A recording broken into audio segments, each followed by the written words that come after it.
I have struggled to understand, right, some of the vitriol directed at Dabo Swinney since I've been here.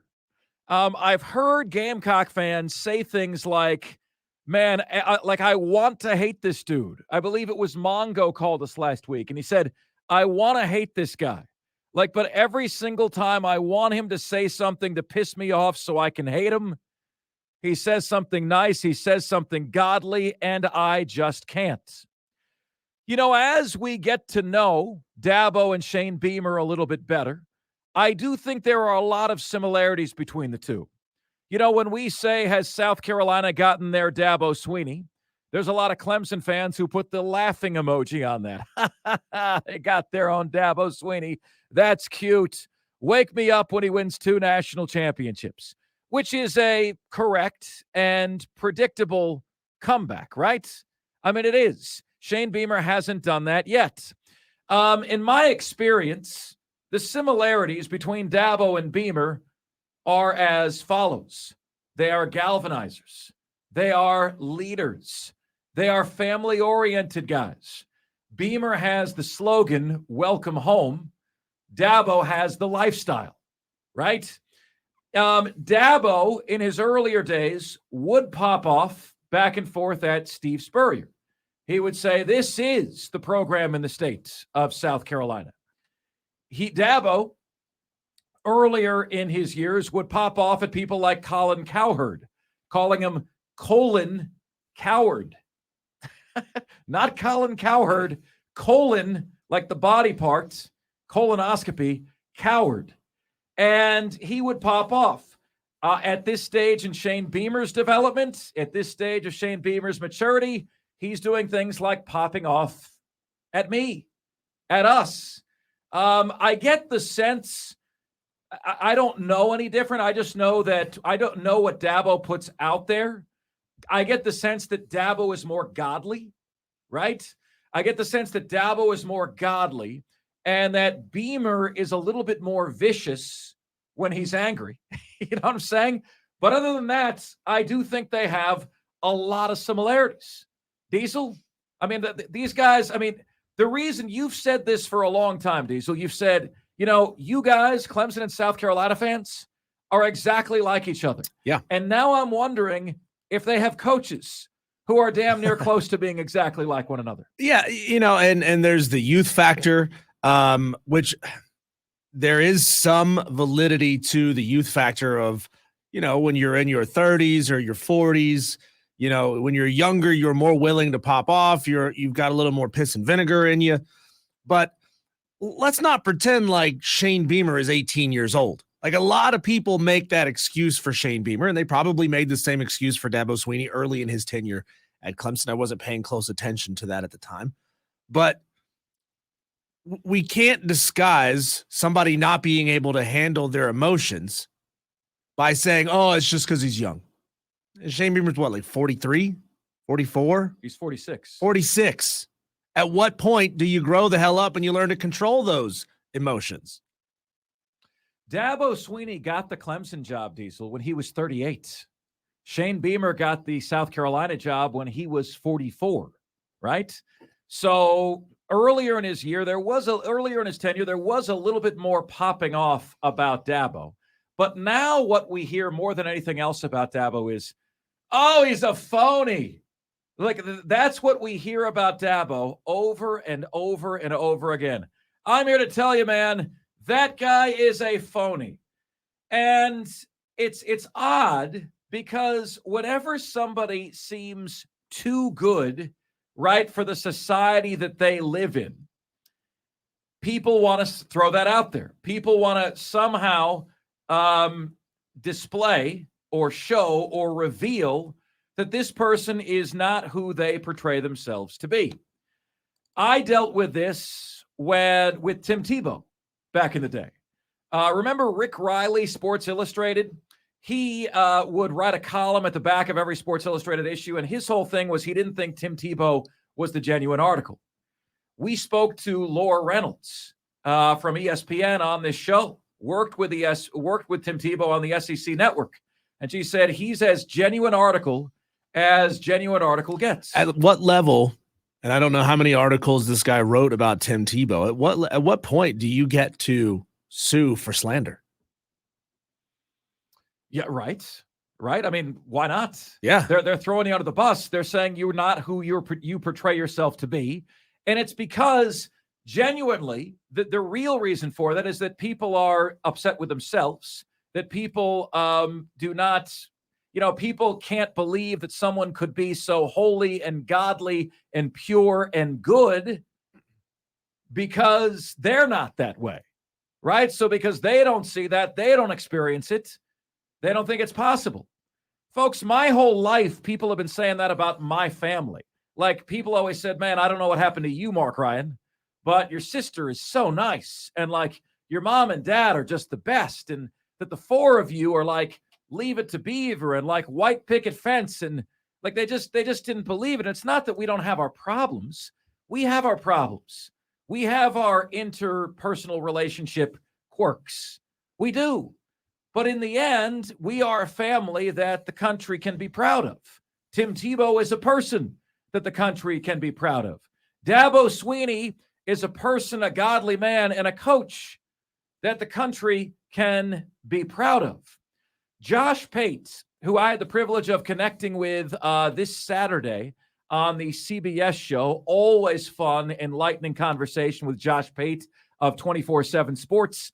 And he's doing an unbelievable work with 24/7 Sports. His following is just exploding. You guys know he's a big friend of our show, and he joins us a lot during football season. Josh Pate took aim here, and I'm going to do something we don't normally do right now, okay? I'm going to step away from the mic, okay? This is Josh Pate of 24/7 Sports, and he's going to go on about a 3-minute dialogue here about those folks who say Dabo Swinney is fake. Then you and I are going to discuss it. Here's Josh. For the folks out there who claim Dabo Swinney is fake, for the ones who claim he's inauthentic, my simple question to you is, who is the real Dabo Swinney? So define for me what it is about him that's fake. And then I want you to tell me what it's like when the mic's off. Who is he really? I struggle anytime someone's never met someone to take them seriously when they start telling me how fake someone else is. I've sensed it before. I've got folks just like you who I've never met before, who I look at and I think I can see straight through. However, I can't know for sure if I've never met him before. And the other thing, Meemaw used to always tell me, get an idea of the why before judging the what. And what she meant by that, hats off to Meemaw for that one. What she meant by that is there may be a person out there who does some things that make no sense to you, or they carry themselves in a way that makes no sense to you, but maybe you don't know their story. Jim Ross used to always say, until you've walked a mile in my boots, you only know half the story, which also could have been a Meemaw quote. So Dabo's got a funny way about this. Dabo's got a weird way, a little cringy way he goes about that. That's the what. What's the why behind it? I'll tell you how I feel about him. I have never cared for the Clemson versus the world mentality. I've never cared for the little old Clemson deal, only because that's a personal thing with me. I don't believe in using that kind of fuel for motivation because of exactly what's happened at Clemson. You preach that stuff. You preach everyone doubting you. You use disrespect as your fuel. It actually can get you to the mountaintop. The problem is when you're on the mountaintop, no one doubts you anymore. No one disrespects you anymore. You have to make it up. You have to manufacture it. And before too much longer, even though they are 19 and 20 years old, folks see through that. That you can't tell them folks doubt you when they know they're favored by 36.5 against a conference opponent this Saturday. And so it wears out. And if you don't have a secondary pitch, you don't have something else in your back pocket, you can fall flat a little bit. So that's one thing that I've never personally cared for. The running down the hill before the game. I don't know the why behind that. I've never really looked at it and said, yeah, go Dabo. I've never necessarily cheered that on. But you know what? I wear a white t-shirt every single show. For all I know, Dabo Swinney could watch it and say, that is the stupidest thing I've ever seen. Well, he doesn't know the why behind it. I don't think any of you do because I've never told that story. Maybe I will one day. Big deal. So the guy may have a couple of things that I don't particularly love. Here's what I know. What I know is anyone who's ultra close to him, anyone who's been around him, high school coaches especially that I've talked to, they come back and they say the same thing. Whether you like him or not, there's nothing fake about that. In fact, I would call Dabo Swinney one of the most brutally authentic and one of the most brutally what you see is what you get kind of guys in coaching. I know some of them that have an image that's sort of a mirage. I know some of them that are what we would call in our world heavily produced. Dabo's not one of them. I don't know if you can tell that. If Dabo were heavily produced, you would hear a fraction of what you actually get out of him. I don't care if you tell me you don't like it. That's just personal preference. When you start telling me someone's fake about it, when you start telling me they're inauthentic about it, when you start telling me without having the first clue about who the dude actually is under the surface that he's fake, that's not really him. How in the world do you know? And how many folks out there do I know having a little access in this sport that do know Dabo Swinney on an intimate level that have ever told me that? The answer is zero. The next person who knows Dabo Swinney, the man, who tells me he's inauthentic and fake will be the first one. I've had people who know him and tell me they don't care for him. I've had folks who know him and tell me, I'm not the biggest Dabo fan. I've had a bunch of folks who say they love him. I don't know that I've ever had anyone who knows the guy who says, boy, that Dabo, you know, that stuff you see, it's not really him. I don't hear that. The words of one Josh Pate on one Dabo Swinney. What do you guys make of that? Well, Josh Pate went to Twitter and asked what is your opinion of Dabo Swinney? And here is some of what was spit out. John Saunders says he did really well until name, image, and likeness. Now it's legal for players to be sponsored, and New Spring Church can't match or outbid the large corporations. He's done, though still successful in the ACC because, well, ACC, FSU is going to roll them from here on out. Victor Sibley said, he's my least favorite coach in the nation from a personality standpoint, and I don't understand why any kid who has a choice would play for him given the statements he's made about NIL and other things related to athletes. You see, folks, I like all I can do, you know, when I look at people like Tim Tebow and I see his character and I see his success, and I look at people like Dabo Swinney and I see his character and I see his success, and I look at people like Tom Brady and I see his character and I see his success, and everyone wants to pile on and hate him. I really, truly believe that it's because you don't like the reflection that you see in the mirror. And that's the only conclusion I can draw here. Is Dabo a little cringy?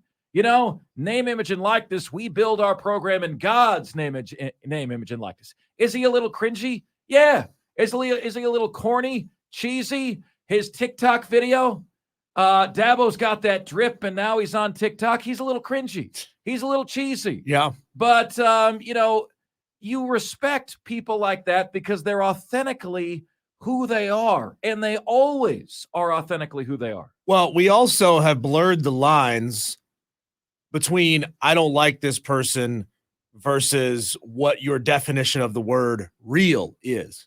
Most people now have shifted their definition of real to I'm a jerk. I don't take any crap off anybody. I always speak my mind. And it's typically a very abrasive, negative mindset. That is what we have associated with the word real. You know, when you say a rapper is real, it's usually because they're in your face and they're constantly being antagonistic. That's what we have redefined the word real to in pop culture. It's fine to just say, yeah, I don't care for it. I don't care for the cheesy Ned Flanders personality. If that's the way you feel, that's the way you feel. That's fine. Not a thing wrong with that. Maybe that personality type and that way of communication just doesn't speak to you. But you gotta understand what the word real or the word fake means. If you're calling Dabo fake, you don't understand what fake means. Incidentally, Diesel, this show alone, are you familiar with that? History Channel? It's 10 people out in the wilderness. The one who lasts the longest by themselves I know that wins one. $500,000. My sister tells me there's a guy on this season that is just out that is exactly like Ned Flanders. Okay, everybody knows a Ned Flanders from The Simpsons. That guy has become iconic, and I think he was only supposed to be in one episode. You know, Diesel, there was a seemingly insignificant moment that you, Dabo, and I had at last year's Clemson Media Day, that I actually thought was pretty revealing of who he is as a person and as a character. Diesel and I were completely lost. Admittedly, we might have been in a place like we weren't supposed to be. I don't know, but we didn't have any bad intentions. We were walking around. We were trying to get to where we were supposed to be. And like Dabo's walking through carrying a cardboard box, and he sees Diesel not having a compass and not knowing which direction is up. And he actually like stopped, and we just thought like, I see this over my shoulder, and I just think it's like some building worker or something, and it's actually Dabo Swinney. And he actually stopped because you looked lost, and he wanted to help get you to the right place.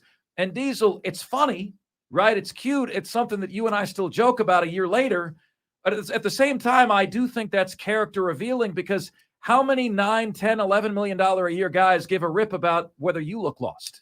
Yeah, I mean, we're both there. I'm sure we were both wearing our media T-shirts, our Fan Upstate polo shirts, and all of the media event is going on down the hall. Now, I don't expect Dabo, unless he was scheduled to speak at it, and he wasn't.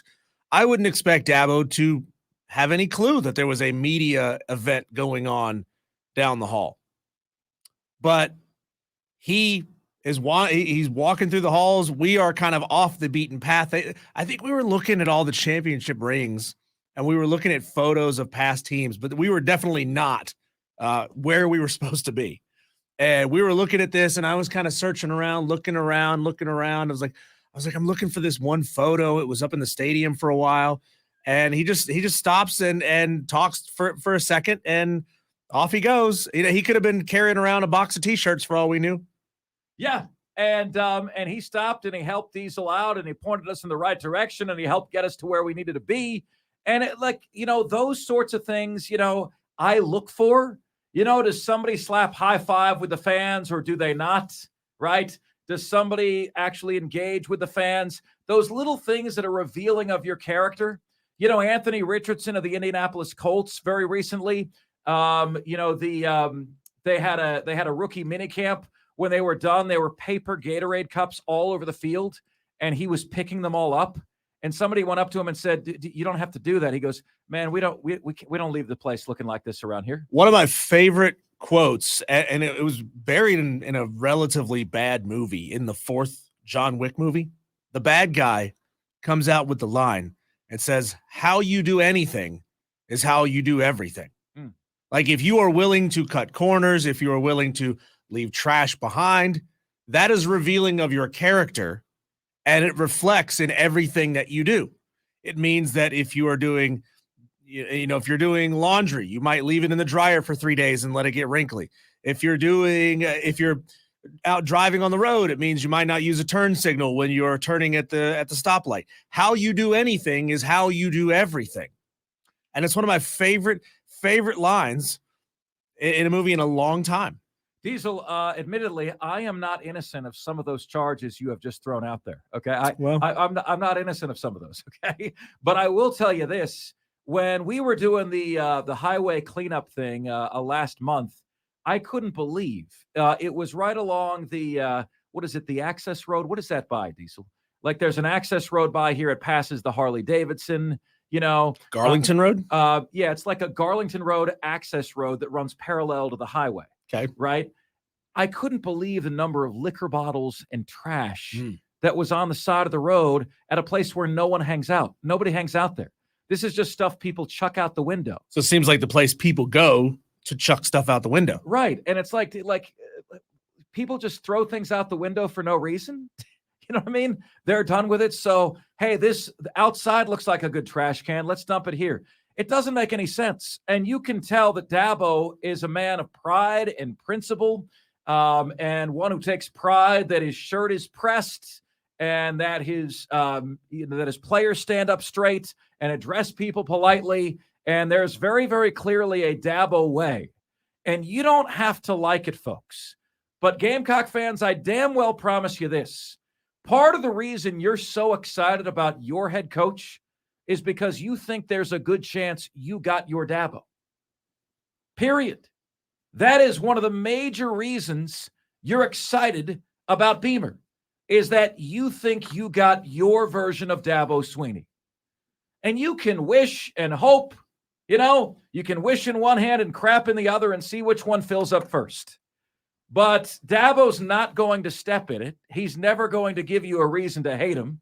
He is a genuine guy, the authentic article, and actually a very good person. He's never going to pull a Bob Huggins. He's never going to say something untoward in an interview, get his wrist slapped, and then a month later get slapped with a DUI and lose his job. Ever. It's never going to happen. So the question is, why is Dabo mocked?